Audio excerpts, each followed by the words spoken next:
I nearly missed my flight and it was so scary. In fact, I was so devastated, exhausted. I lost hope at a point and I felt like it was not going to happen. We got to Heathrow around 5:50 in the morning and I was so excited. I thought that now that I'm in the UK, it's going to be smooth for me. No, it wasn't. It was another hell at Heathrow. Hey, I was so devastated. I can't even complete my sentence. I was so devastated. My kids were so tired.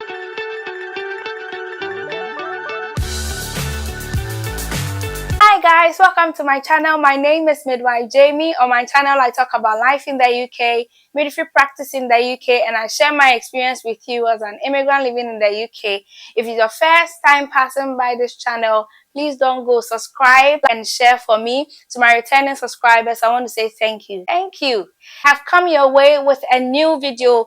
I'm coming to share with you my terrible relocation process. Don't mind my smile. It was really a terrible process that I had to go through because I didn't know some of the things that I needed to do to make the process a smooth one, and there are other things that I didn't have control over. So let's get into the video. Know these things and then you plan your relocation aside what my story looks like. So if you have been traveling by air, you might have come across some of these things, but I nearly missed my flight and it was so scary. In fact, I was so devastated, exhausted. I lost hope at a point and I felt like it was not going to happen, but finally it happened. So you are going to learn from this terrible story I'm going to tell you to make your process a smooth one. I'm going to begin with when I booked my flight. So I booked my flight for the afternoon 1:30. Then I received a mail by the airline saying that they are not flying by 1:30 because they have a technical fault, whatever. So we have to reschedule the flight to 3:30, of which we agreed. That was a flight from Kumasi to Accra in Ghana. We agreed and then we were at the airport. At the set time, we were doing our check-in and then they said that the cabin cannot accommodate a number of infants, so my two girls cannot go on the same flight. We had to wait for another flight, which was by 5:30. And we're going to leave Accra by 10:30 in the evening. So if I'm flying by 5:30, what time am I going to get there to relax and go through the check-in process and then board the flight and all that? I was so worried, but we had to wait because there was nothing we could have done about that. So we waited. And by 5:30, when we checked in, there were torrential rains with thunderstorms. Hey, I was so devastated. I can't even complete my sentence. I was so devastated. My kids were so tired because we had been at the airport in the afternoon. It was now in the evening and we were not getting anywhere. Finally, we were there around 8-ish when they made an announcement that the storm has stopped. Things are clearing up in the sky, so he's happy to fly. We finally boarded the flight around 8:45 and we got to Accra at 9:30. My flight is leaving at 10:30 in the evening and I'm in Accra 9:30. Everybody gets to the airport and wants to take pictures with family and post and say, I had memories at the airport. I didn't have that chance with my family at all. I had a friend, Donita, thank you so much for everything you did for me. Donita's at the airport at 1 o'clock waiting for me. Then we got there that evening. She was there with all the food. She wanted to treat us. Take us to a special place and us to eat and all that. We missed all those opportunities because of this flight issues. Now, we had a friend that we had given a call to who was so good to us, brought his car very close to the luggage collection point. So the moment we got our luggages out, he got them in his car. We had a lot of luggage, so we had to quickly get another taxi. So we boarded another taxi and then he drove us to Terminal 3 and my husband was in the other taxi also coming to Terminal 3. Then we had to now quickly check in. The good thing that happened to us was we had done our check-in 24 hours prior to our flight. So if not for that, I am sure we would have missed the flight because we're the last people to go through the boarding checkpoint. We're the last people. So we had to wrap our stuff, weigh them, and then finally we had to now go through the other aspects of it, where we fill a form to write where you are going, the destination, to go through all those things quickly. I only had a chance to give Jonita a hug, and that was it. So now we went through the whole checkpoint, and then we had to board the flight. We were given priority because we had kids with us. We had to skip the queue, and we boarded the flight. Boarding the flight, thankfully we saw a very familiar face, and then we exchanged pleasantries, and then everybody sat on the seat. And then the flight left around almost 11 in the evening, and then we got to Heathrow around 5:50 in the morning. And I was so excited. I thought that now that I'm in the UK, it's going to be smooth for me. No, it wasn't. It was under hell at Heathrow. So we went through the immigration and customs point where they had to check your documents, ask you questions. So I was asked a few questions. They wanted to see my offer letter at the point, but going through my thing, the lady just said, okay, just tell me which hospital you are going to work with. Then I mentioned the hospital. Then she asked, did you do the application yourself? Did you get your own interview? Then I said, yes, I did my application, got my interview, and then I had the offer. Then they said, okay, can I talk to your husband? Then he asked my husband a few questions, what he used to do in Ghana and what he's planned to do in the UK.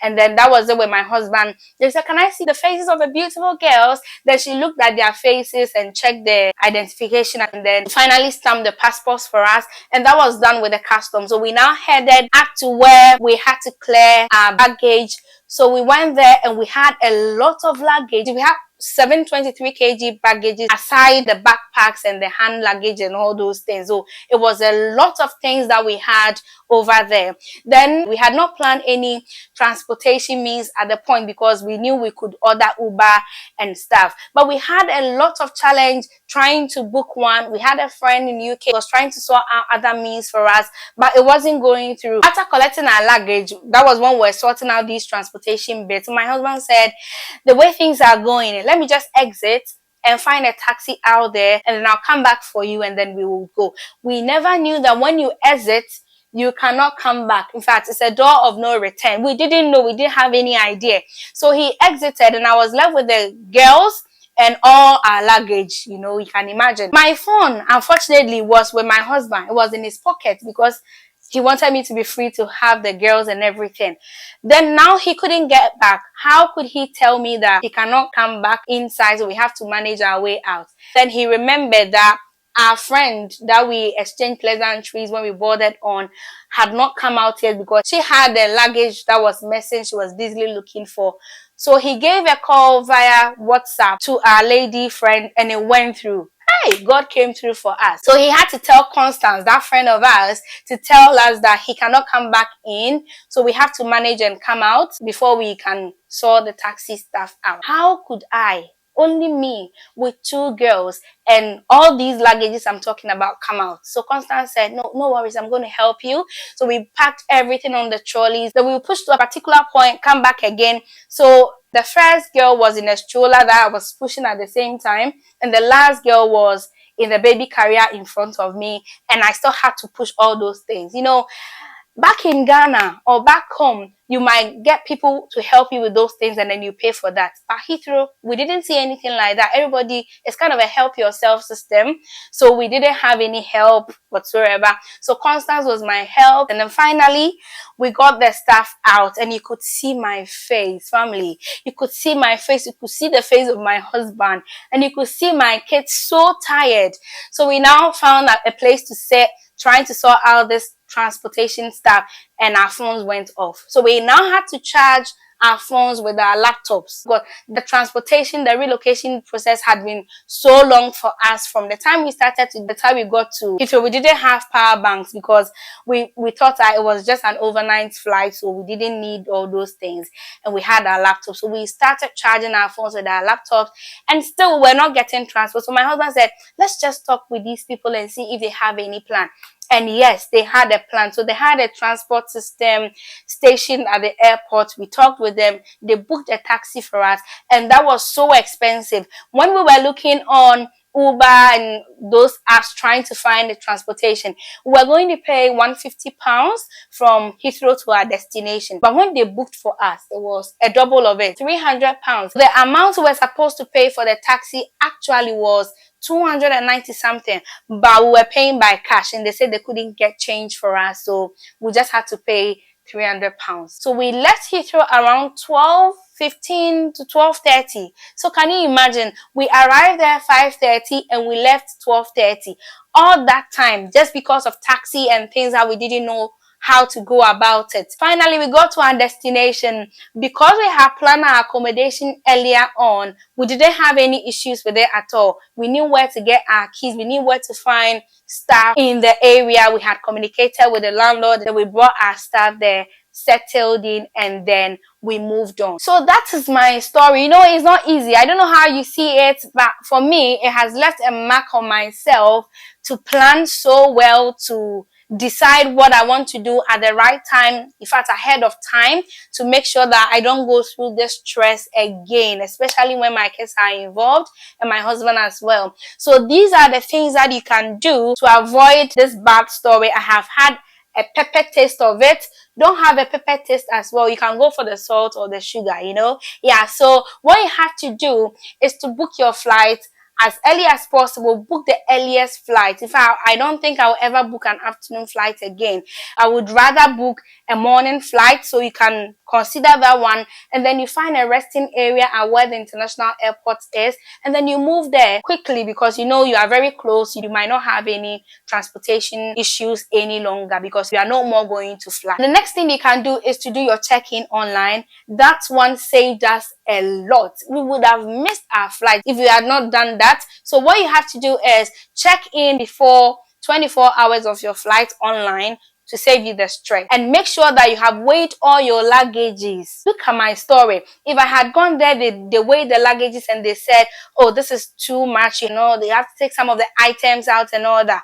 Hey, the flight would go by then. But we bought a scale, we did our weighing and everything back home and made sure that they were not overboard, and that one saved us. So you can do that as well, and make sure that you have put in place a good plan for your transportation, a good plan for your accommodation as well, and you would have a lovely relocation process. So if you've got any questions to ask me, feel free to ask in the comment section. We've got a Telegram page for this lovely YouTube family. The link is in the description as well. You can join and ask every question that you want to ask regarding this relocation process, and a lot of people on there, including myself, will be happy to assist you. I'll see you in my next lovely video. Bye.